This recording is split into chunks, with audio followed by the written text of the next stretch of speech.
예, 이런 인사가 마땅할 것 같아요. 밤새 평안하셨습니까? 밤새 평안했는데 새벽에 갑자기 아마 일부 예배에 포항 극동방송 그 지사장님하고 PD 한 분 오셨는데 잠깐 얘기를 나누는데 포항 대단했답니다. 예, 집에 있는 많은 것들이 막 떨어지고 구르고, 지사장이 그 23층에 살고 있는데 좀 굉장히 두려웠다고, 그분이 지금 부임한 지가 한 달밖에 안 됐는데 굉장히 공포 속에서 아마 오늘 예배를 참석하신 것 같습니다. 예, 항상 주의 평강이 은혜가 여러분들과 함께 하시기를 주의 이름으로 축원합니다. 옆에 분들하고 같이 한번 인사합시다. 사랑합니다. 축복합니다.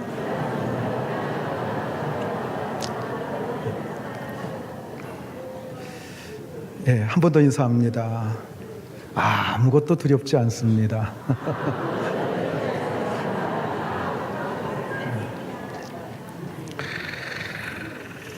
예, 오늘 본문은 우리가 너무나도 잘 아는 말씀이면서도 우리가 읽은 어떤 말씀 중에서도 가장 귀하고 가장 복된 말씀입니다. 하나님께서 유다 백성들 뿐만 아니라 우리와 같은 이방인들에게도 성령을 부어주시겠다고 약속하고 있기 때문입니다. 그리고 그냥 성령을 주시겠다고 하는 것이 아니라 넘치도록 부어주시겠노라고 말씀하고 있습니다. 이것이 구약시대의 성도들에게 있어서는 참으로 이해하기 어려운 말씀이었습니다.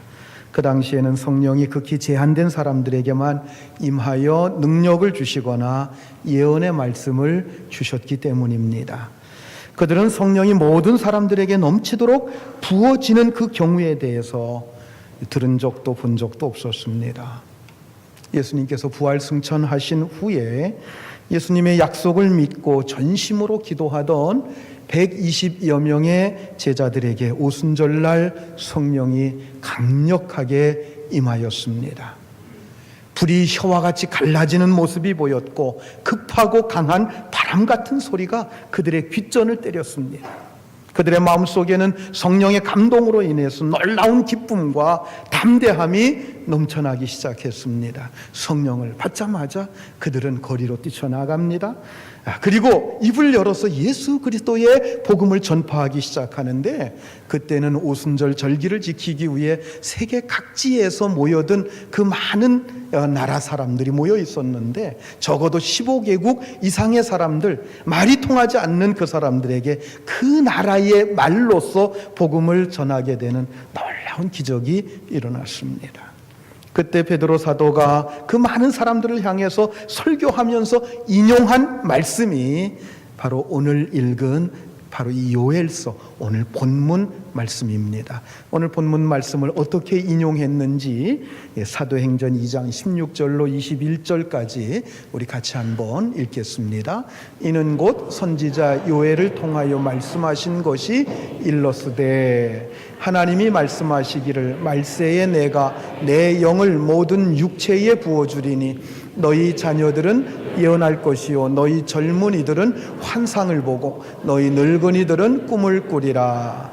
그때에 내가 내 영을 내 남종과 여종들에게 부어주리니 그들이 예언할 것이요 또 내가 위로 하늘에서는 기사를 아래로 땅에서는 징조를 베풀리니 곧 피와 불과 연기로다. 주의 크고 영화로운 날이 이르기 전에 해가 변하여 어두워지고 달이 변하여 피가 되리라. 누구든지 주의 이름을 부르는 자는 구원을 받으리라 하였느니라.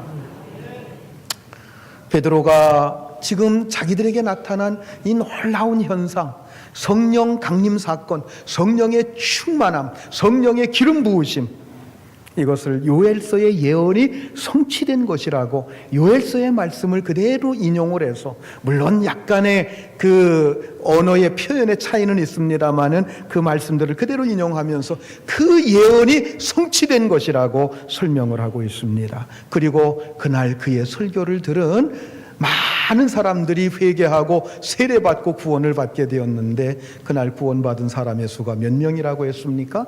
3,000명이라고 했습니다. 여러분, 이런 성령의 기름 부으심은 단 한 번에 그친 게 아닙니다. 신약 성경을 보면 그 역사가 반복해서 나타나고 있는 것을 볼 수 있습니다. 그리고 교회 역사가 진행되어 오면서 여러 차례 반복되어 왔다고 하는 사실입니다. 또한 이러한 역사는 오늘날도 세계 곳곳에서 일어나고 있는 현상임을 믿으시기 바랍니다. 여러분, 교회의 축복이 무엇입니까? 교회의 축복이 무엇입니까?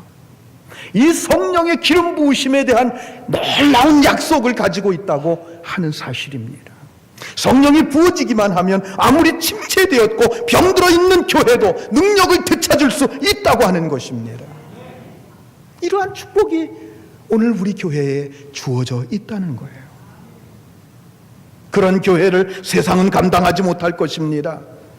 지금이 바로 우리 한국교회가 이 요엘서에 있는 이 놀라운 약속, 놀라운 축복을 되찾아야 될 때인 줄 믿으시기 바랍니다.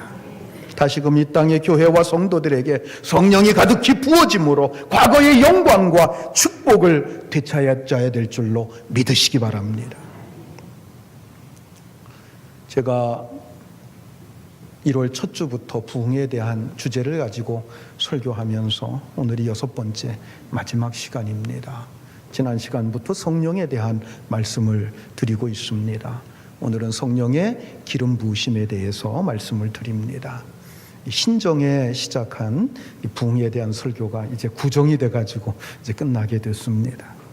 자, 오늘 본문에서 우리가 먼저 생각해 봐야 될 것은 유다 백성들에게 성령이 부어지기까지는 오랜 기다림이 필요했다고 하는 것입니다. 앞에서 요엘 선지자는 무시무시한 재앙을 선포했습니다. 첫 주에, 1월 첫 주에 첫 번째 부흥에 대한 설교를 하면서 하나님께로 돌아오라 하는 말씀을 제가 요엘서 2장 앞부분에 있는 말씀을 가지고 설교한 것을 여러분들이 한번 상기시켜 보시면 좋을 것 같습니다. 네 종류의 메뚜기 떼가 네 차례나 몰려와서 모든 들판을 초토화시켜 버릴 것이라고 하는 말씀입니다. 그런데 그게 끝이 아닙니다. 엄청난 가뭄이 찾아와서 짐승들조차도 먹을 물이 없어서 죽어가게 된다는 것입니다. 그런데 그게 끝이 아니에요. 들판에 큰 불이 일어나서 그 남은 것을 다 태워버릴 것이라고 말씀합니다.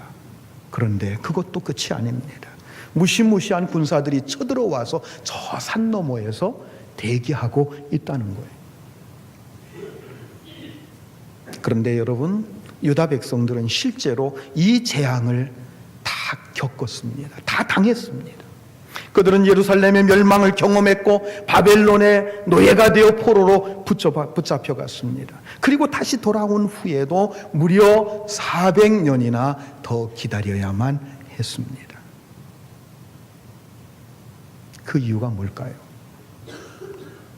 성령이 부어지는 일이 그만큼 크고 엄청난 일이었기 때문입니다. 그것은 예루살렘이 멸망하고 백성들이 포로로 잡혀가는 그 모든 희생과 눈물과 400년의 기다림을 갚고도 남을 만큼 엄청난 축복이었습니다.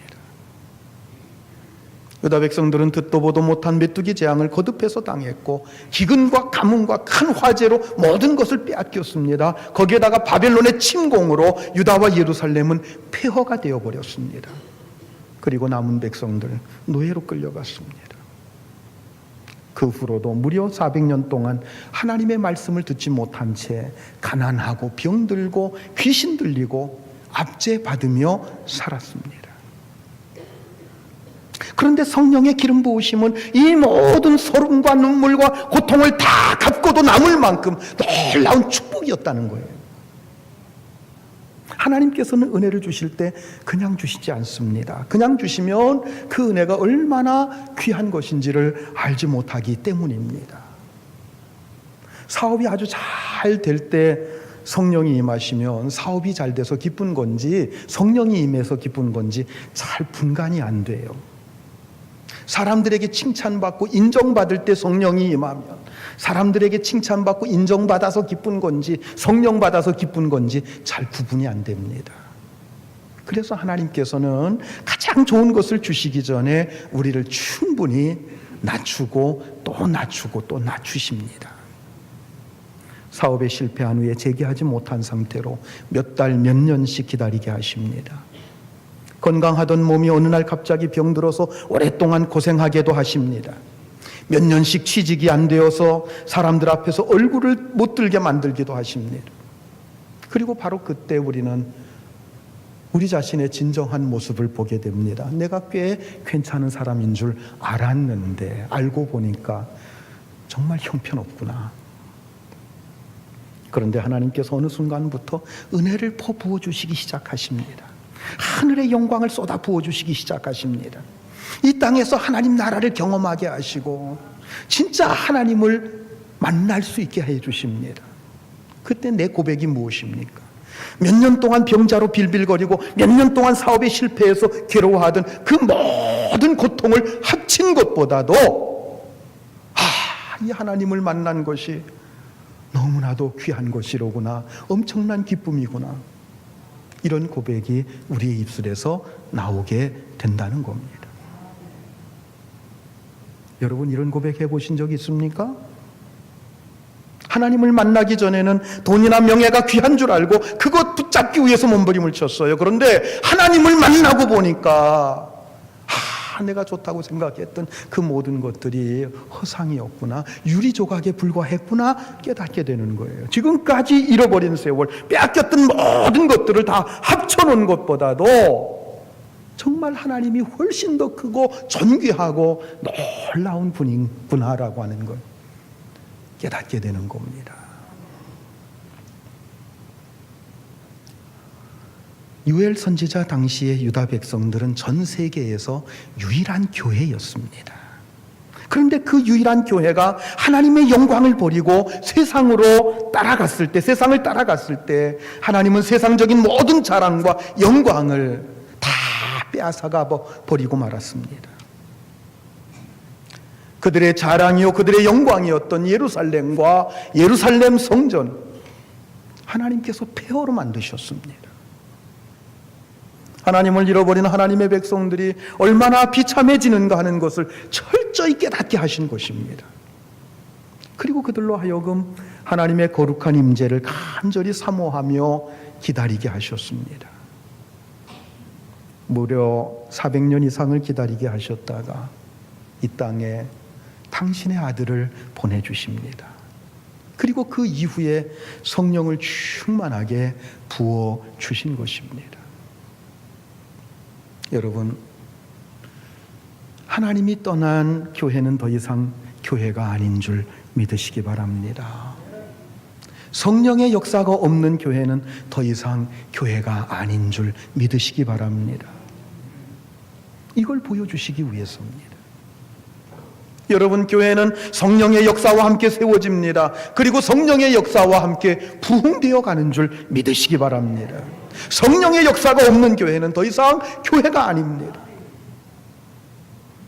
그러므로 우리는 간절히 사모하며 기도해야 합니다. 하나님, 나에게도 성령의 기름 부으심을 주시옵소서. 우리 교회에 성령의 기름 부음을 주시옵소서.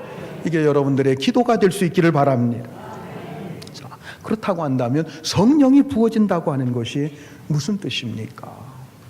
자, 본문 28절 말씀 우리 같이 한번 읽습니다.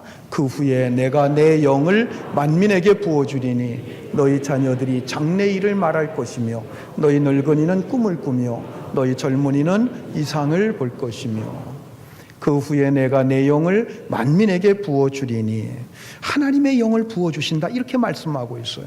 여러분, 하나님의 영을 부어주신다고 하는 뜻이 무슨 뜻입니까? 하나님의 영, 그분의 신성을, 거룩한 신성을 우리 안에 넘치도록 채워주신다는 거죠. 하나님의 거룩함을, 하나님의 그 귀한 성품을 우리의 심령 속에 가득히 부어주신다고 하는 겁니다. 구약시대에는 예외적으로 한두 사람에게만 이런 일이 일어났습니다. 대표적인 사람들이 선지자들이었습니다. 그들은 성령의 큰 감동을 통해서 예언의 말씀을 받았습니다. 그런데 선지자라고 할지라도 항상 말씀이 임했던 것은 아니었습니다.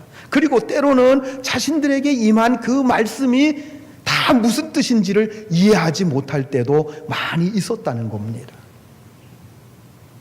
선지자 외에 성령의 부으심을 받은 자들은 나실인이라고 하는 사람들이 있었습니다. 특별하게 하나님께서 구별한 사람들입니다. 그들은 성령의 능력으로 원수들을 쳐부수고 이스라엘을 위기에서 구원하는 그런 일들을 했습니다. 그러나 그들 또한 지속적으로 성령의 감동을 받았던 것은 아니었습니다. 구약에서 나실인의 대표적인 사람이 삼손이라고 하는 사람인데요, 이 삼손이라고 하는 사람은 하나님의 영이 떠났는데도 불구하고 그 사실을 모르고 있다가 블레셋 사람에게 잡혀서 머리 깎이고 눈알이 뽑히는 가운데 비참한 지경에 빠져버리고 말게 되는 것을 우리가 볼 수가 있습니다. 이처럼 구약시대에는 선지자나 나실인 같은 특별한 사람에게만 예외적으로 성령이 부어졌을 뿐 일반 백성들은 성령을 경험할 수가 없었습니다. 특히 이방인들에게 성령이 부어진다고 하는 것은 상상조차 할 수 없는 일이었습니다. 그런데 하나님께서 오늘 본문에서 아주 놀라운 약속을 해주고 계십니다. 어떤 복된 시대가 오게 되는데 그때가 오면 선지자나 나실인이나 남자나 여자나 이스라엘 사람이나 이방인이나 할 것 없이 만민에게 성령을 넘치도록 부어주시겠다는 겁니다. 여러분, 그 복된 시대가 언제입니까? 예수님께서 세상에 오신 이후의 시대입니다. 바로 신약 시대예요. 바로 우리가 살고 있는 이 교회 시대입니다. 예수님이 먼저 오셔야 됩니다. 예수님이 세상에 오셔서 인류의 모든 죄악을 위해서 십자가에 죽으셔야만 합니다. 그래야 죄인들의 마음이 하나님이 거하실 수 있는 깨끗한 마음, 거룩한 마음이 될 수 있기 때문입니다. 그러므로 예수님께서 이 세상에 오신 이후에야 만민에게 성령을 부어주실 수 있는 이 일이 가능하게 된다는 거예요. 오순절 성령 강림 사건은 교회가 집단적으로 성령의 기름 부으심을 받은 사건입니다. 이것은 위대한 성령의 시대가 도래했음을 알리는 사건이었기 때문에 눈으로 볼 수 있도록 귀로 들을 수 있는 그런 방식으로 성령이 임한 것을 볼 수 있습니다. 사도행전 2장 1절로 4절까지 우리 같이 한번 읽습니다. 오순절 날이 이미 이름에 그들이 다 같이 한 곳에 모였더니 후련히 하늘로부터 급하고 강한 바람 같은 소리가 있어 그들이 앉은 온 집에 가득하며 마치 불의 혀처럼 갈라지는 것들이 그들에게 보여 각 사람 위에 하나씩 임하여 있더니 그들이 다 성령의 충만함을 받고 성령이 말하게 하심을 따라 다른 언어들로 말하기를 시작하니라. 아멘. 성령이 임하시는 것이 급하고 강한 바람이 부는 그러한 소리가 들려오는 것처럼 그 소리로서 들려왔습니다. 그리고 불덩어리가 보여졌습니다. 하늘로부터 큰 불덩어리가 그들 위에 임하더니 그들 각 사람에게 불의 혀같이 갈라져서 임하게 되었더라 라고 하는 것을 그들이 눈으로 봤다고 하는 것입니다. 그리고 성령 받은 사람들이 나가서 오순절을 지키기 위해서 각 나라에서 온 그 각 나라의 사람들의 말로써 그리스도의 복음을 전하기 시작했는데 그들이 그 복음을 다 듣고 신기하게 놀랐다는 것입니다. 그리고 이 성령의 기름 부으심은 몇 차례 반복됩니다. 예루살렘에서도 몇 차례 더 일어났고 가이사랴에서 베드로와 함께 그리고 하마리아에서 빌립과 함께 성령의 역사가 일어납니다. 그리고 갈라디아 교회에서도 성령의 기름 부으심이 있었습니다. 이 성령의 기름 부으심은 역사 속에서 계속 나타납니다. 종교개혁 시대에도 있었고요, 청교도 시대에도 있었습니다. 요한 웨슬레 때에 영국에서도 있었고 D.L. 무디와 조지 필드와 같은 그런 선각자들이 있을 때에 미국에서도 있었습니다.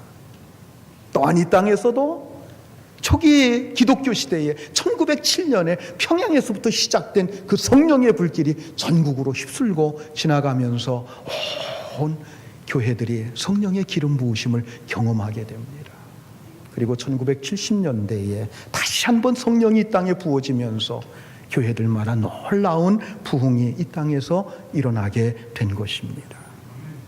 자, 그렇다고 한다면 구약 시대에는 그토록 제한되었던 성령의 역사가 신약 시대 이후에 그토록 놀랍게 교회에 부어진 그 이유가 무엇일까요?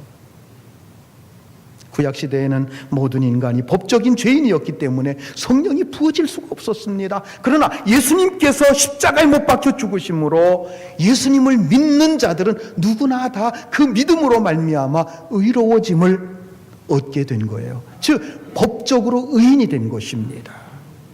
예수 그리스도의 십자가 피로 우리 마음이 깨끗해지면서 우리 한 사람 한 사람 안에 성령이 가득히 부어져서 하나님의 거룩한 신성으로 넘쳐날 수 있도록 만들어 주신 거예요. 그래서 몸은 인간이지만 그 안에 하나님의 거룩한 성품과 능력이 거하게 되는 거예요. 자, 이것을 가리켜서 사도 바울이 뭐라고 표현합니까? 하나님의 성령이 거하시는 성전이라고 얘기합니다. 누가요? 여러분 한 분 한 분이, 여러분 하나하나가 하나님의 성령이 거하시는 성전인 줄 믿으시기 바랍니다. 성령이 우리 안에 부어지면 어떤 일이 일어납니까? 먼저 자신의 죄에 대해서 민감해지면서 굉장히 애통해하는 마음이 일어나게 됩니다. 그 죄악을 토해내지 않으면 견딜 수 없는 그 두려움에 사로잡히게 되는 거예요. 그래서 과거에 부흥이 일어났던 시대에는 자신의 죄를 너무나도 괴로워하는 나머지 실신하는 사람들이 굉장히 많았다고 하는 그런 기록들이 있어요. 요한 웨슬레나 무디가 설교할 때 사람들은 괴로움을 견디지 못해서 마구마구 쓰러졌다는 것입니다. 그러나 자신의 죄를 다 토해낸 후에는 놀라운 기쁨이 그들 마음속에 찾아왔다는 거예요. 그들은 예배가 끝난 후에도 집으로 돌아가는 사람들이 없었습니다. 좀 더 찬송하고 좀 더 기도하고 싶었고 좀 더 하나님과 교제하고 싶었기 때문입니다. 죄를 전부 다 회개하고 난 후에는 아무리 어두운 산속을 지나간다고 할지라도 전혀 무섭지가 않았다는 거예요. 이처럼 성령이 부어져서 하늘의 영광이 그들 마음속에 계속 채워줄 때면 세상에서 겪었던 모든 상처, 서러움, 고통 이런 것들이 다 눈 녹듯이 사라져 버렸다는 겁니다. 그래서 그들의 입술에는 이런 찬송이 흘러나왔습니다. 세상과 나는 간 곳 없고 구속한 주만 보이도다. 할렐루야, 할렐루야. 세상과 나는 간 곳 없고 구속한 주만 보이도다. 여러분들의 입술을 통해 끊임없이 찬송이 나올 수 있기를 주의 이름으로 축원합니다. 여러분, 교회는 성령으로 충만해야 합니다. 그래서 누구든지 교회에 나와 예배 드리기만 하면 성령의 능력을 회복하고 그 회복의 역사, 변화의 역사가 나타나야 될 줄로 믿으시기 바랍니다. 우리 교회가 성령으로 충만할 수 있기를 바랍니다. 우리가 드리는 이 예배가 성령 충만한 예배가 될 수 있기를 주의 이름으로 축원합니다. 그래서 누구나 이곳에 들어오면 성령에 크게 감동이 되어 상처가 치유되고 회복과 변화의 은혜를 경험할 수 있게 되기를 주의 이름으로 축원합니다. 저는 성령의 기름 부음 받는다고 하는 것, 이 말을 생각하면서 왜 성령의 기름 부음을 받는다 이렇게 표현했을까, 이걸 한번 생각해 봤어요. 그러면서 그런 생각을 해봤습니다. 여러분, 기계가 돌아갈 때 기름 안 칠하고 그냥 한번 돌려보세요. 어떤 현상이 일어나죠? 굉장히 뻑뻑하고 삐걱거리고, 그렇죠. 예. 그런데 기름칠하면 어때요? 잘 돌아가죠. 기름을 쏟아 부어버리세요. 그럼 아주 기분 좋게 돌아갑니다. 할렐루야. 마찬가지로 성도가 성령 받지 못하면 억지로 기계를 돌리는 것과 같아요. 그래서 억지로 예배하고, 오늘 설교는 왜 이렇게 길까? 저 장로님 기도는 왜 이렇게 지루할까? 이렇게 되는 거예요. 봉사할 때도 막 억지로 봉사를 하는 거예요. 기쁨이 없이 억지로 하니까 어떻게 돼요? 하는 일마다 원망과 불평, 불만이 쌓이고 막 그냥 하는 일마다 다른 사람하고 좌충우돌해가면서 그냥 문제를 막 일으키는 거예요. 그런데 여러분, 성령 받아보세요. 마치 기계에 기름친 것처럼 성도의 삶에는 의욕이 넘칩니다. 성도의 얼굴에는 기쁨과 은혜가 충만합니다. 할렐루야. 예배에 감사와 찬양이 넘치고 사람들에 대해서 은혜와 사랑으로 대하게 되고 자기에게 어떤 일을 맡겨주셔도 기쁨으로 감당하게 되는 거예요. 할렐루야. 그리고 성령 충만 받으면 복음에 대한 뜨거운 열정이 생깁니다. 그래서 아골골짝 빈들에도 복음을 들고 나가겠다고 하는 그런 담대함과 용기가 생겨나는 줄 믿으시기 바랍니다. 여러분, 오늘날 가장 무서운 것이 뭔지 아십니까? 하나님께서 성령을 거두어 가셨는데도 불구하고 그것을 깨닫지 못한 채 신앙생활 하는 겁니다. 교회 안에 병도 많고 미신도 많고 두려움이 많음에도 불구하고 도대체 이 원인이 뭔지를 알지 못한 채 신앙생활하는 거예요. 그러나 여러분, 우리가 누려야 될 영광과 축복이 있는데 우리가 그것을 잃어버렸다는 사실을 깨닫고 그 회복을 위해서 하나님 앞에 엎드려 부르짖기만 하면 여러분, 하나님께서 우리에게 성령을 부어주시는 줄 믿으시기 바랍니다. 왜요? 우리는 지금 성령 시대에 살고 있기 때문입니다. 구하는 자에게, 그 어떤 자에게도 성령을 부어주시겠노라고 약속된 시대에 살고 있기 때문입니다. 우리는 먼저 하나님 앞에 우리의 죄악을 다 드러내놓고 회개 자복해야 됩니다. 그리고 하나님 앞에 간절한 마음을 가지고 성령 보내주시옵소서, 성령으로 충만케 해주시옵소서 기도하면 우리가 회개 자복한 그 깨끗한 심령 속에 성령이 가득히 임하는 줄 믿으시기 바랍니다. 그래서 능력 있는 삶이 되고 거룩한 삶이 되는 줄 믿으시기 바랍니다. 이제 오늘 본문 말씀을, 요엘 선지자의 예언의 말씀을 좀 더 구체적으로 살펴보겠습니다. 28절 말씀 한 번 더 같이 봅니다. 그 후에 내가 내 영을 만민에게 부어주리니 너희 자녀들이 장래일을 말할 것이며 너희 늙은이는 꿈을 꾸며 너희 젊은이는 이상을 볼 것이며. 자, 그 후에 이렇게 돼 있는데 사도 베드로가 이 말씀을 인용할 때 사도행전 2장 17절에서는 말세에 이렇게 바꾸어서 표현하는 것을 볼 수가 있습니다. 여기서 말세라고 하는 것은요, 언제를 말세라고 하느냐? 예수님께서 십자가에 못 박혀 죽으시는 그때부터 예수님께서 장차 다시 오셔서 세상을 심판하실 그때까지를 말세라고 합니다. 그러니까 여기서 말세라고 하는 것은 바로 교회 시대를 가리키는 거예요. 우리가 살고 있는 시대를 포함합니다. 그러니까 지금은 우리가 하나님께 부르짖기만 하면 성령을 부어 주실 것이라고 약속된 시대에 우리가 살고 있다는 거예요. 32절에서 뭐라고 얘기합니까? 누구든지 여호와의 이름을 부르는 자는 구원을 얻으리니, 누구든지 여호와의 이름을, 누구든지 주의 이름을 부르는 자는 구원을 얻으리니. 여러분, 이것은 초대교회의 표였어요.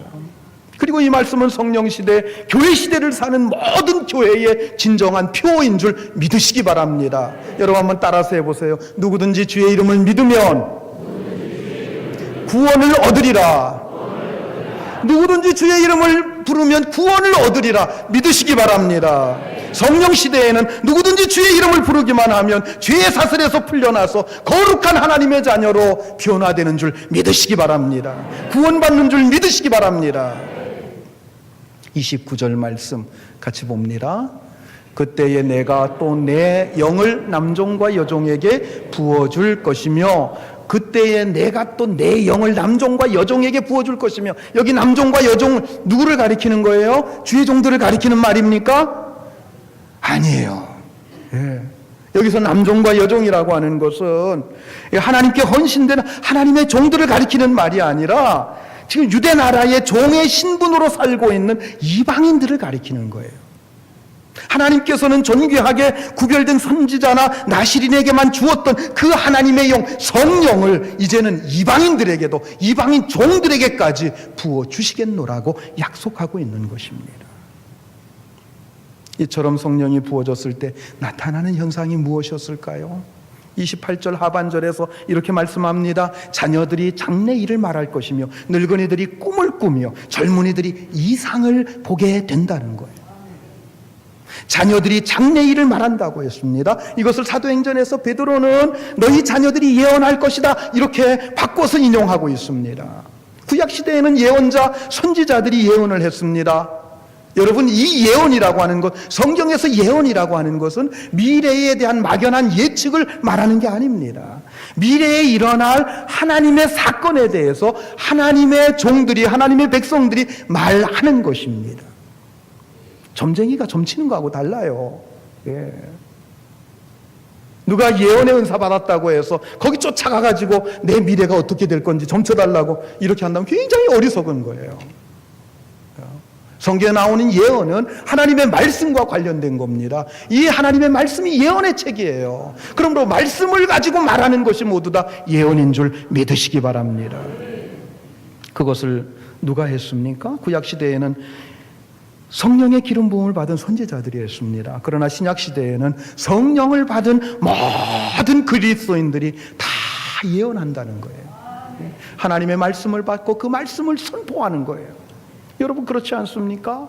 성령 받고 구원의 확신을 가진 사람은 자신의 미래를 알아요, 몰라요? 알고 있지 않습니까? 내가 무엇을 위해 어떻게 살 것인지 알게 되고 내가 장차 어디로 가게 될지도 알게 되는 거예요.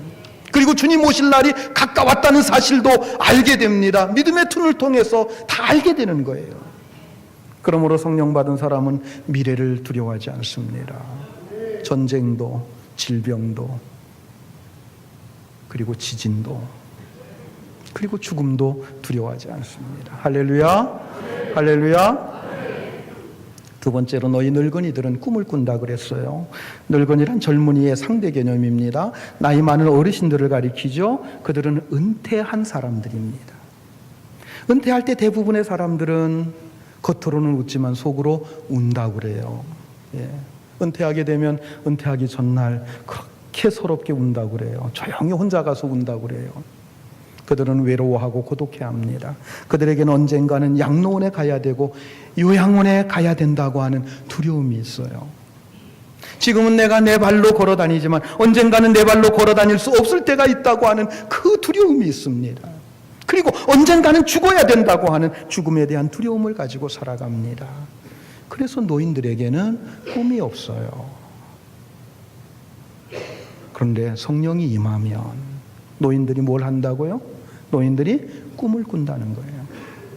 소망과 기대감을 갖게 된다는 겁니다.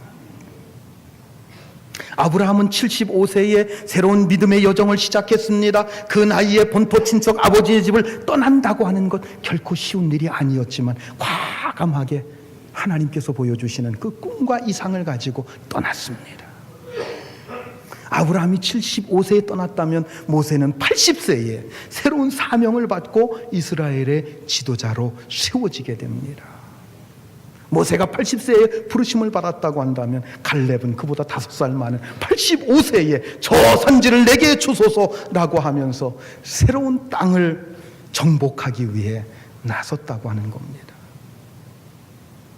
여러분, 이렇게 성령을 받으면 꿈과 비전을 가지고 사명을 향해서 나아가게 됩니다. 저는 우리 교회 안에 있는 여러 어르신들에게도 이러한 놀라운 꿈과 비전으로 가득 찰 수 있기를 주의 이름으로 축원합니다. 세 번째로, 성령을 받으면 젊은이들이 이상을 본다고 했어요.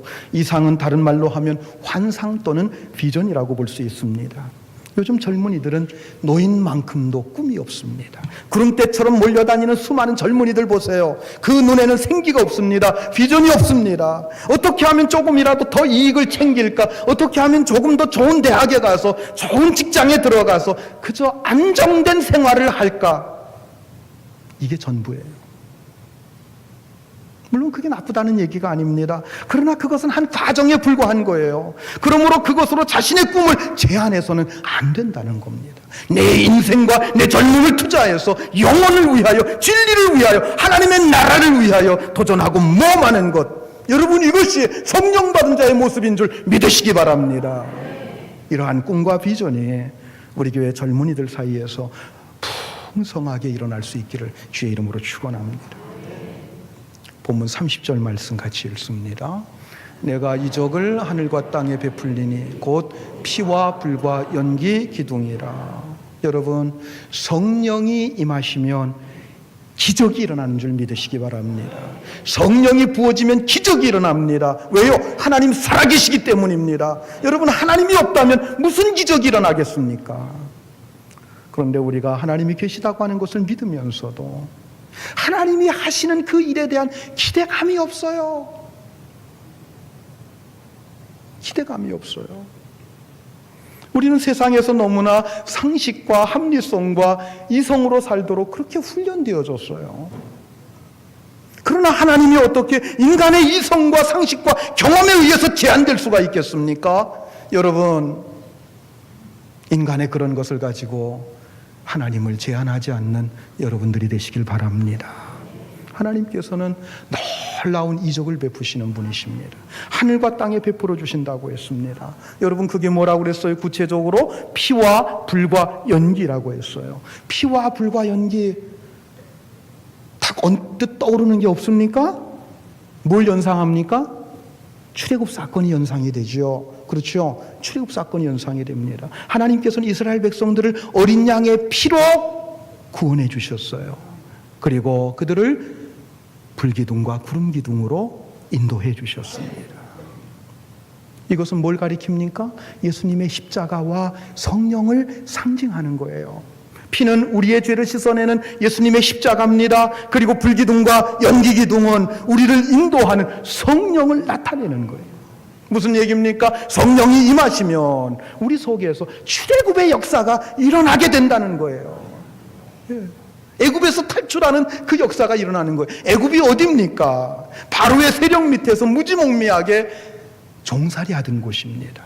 이것을 오늘 우리식으로 말한다고 하면 무지와 미신과 죄악과 사탄의 세력에 매여서 사탄에게 종노릇하며 사는 바로 그 상태를 말하는 거예요.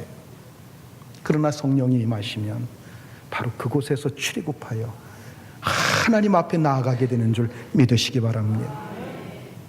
본문 31절 32절 같이 읽겠습니다. 여호와의 크고 두려운 날이 이르기 전에 해가 어두워지고 달이 핏빛같이 변하려니와 누구든지 여호와의 이름을 부르는 자는 구원을 얻으리니 이는 나 여호와의 말대로 시온산과 예루살렘에서 피할 자가 있을 것이며 남은 자 중에 나 여호와의 부름을 받을 자가 있을 것임이니라. 여러분, 여호와의 크고 두려운 날이 반드시 있는 줄 믿으시기 바랍니다.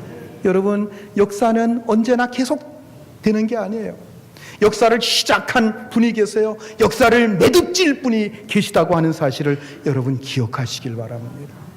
반드시 역사에는 종말이 있고 하나님의 심판이 있습니다. 그러나 누구든지 주의 이름을 부르는 자는 구원을 얻으리라. 할렐루야. 고린도전서 12장 3절 말씀 같이 한번 읽습니다. 그러므로 내가 너희에게 알리노니 하나님의 영으로 말하는 자는 누구든지 예수를 저주할 자라 하지 아니하고 또 성령으로 아니하고는 누구든지 예수를 주시라 할 수 없느니라. 할렐루야. 성령으로 말미암지 않고는 누구도 예수를 주라고 고백할 자가 없다는 거예요. 여러분, 예수가 주님이신 줄 믿으십니까? 예수가 그리스도이심을 믿으십니까? 여러분 모두 다 성령 받은 분들이에요. 더 충만하게 받으시기를 주의 이름으로 축원합니다. 성령의 기름부심 부으심을 통해서 수많은 사람들이 예수를 주라 신하게 되고 구원받는 놀라운 역사가 여러분들을 통해서 일어날 수 있게 되기를 주의 이름으로 축원합니다. 우리 교회 안에 성령의 기름 부으심을 통해서 놀라운 구원의 역사가 끊임없이 일어날 수 있기를 주의 이름으로 축원합니다. 성령의 기름 부으심을 통해서 질병이 치유가 되고 가난의 문제가 해결이 되고 모든 묶인 것이 풀려나는 역사가 일어날 수 있게 되기를 주의 이름으로 축원합니다. 성령의 기름 부으심을 통해서 여러분들의 자녀들이 예언을 하게 되고 어르신들이 꿈을 꾸게 되고 젊은이들이 환상과 비전을 보는 놀라운 역사가 우리 교회 안에 충만하게 나타날 수 있기를 주의 이름으로 축원합니다. 기도하시겠습니다. 말씀을 생각하며 함께 기도하겠습니다.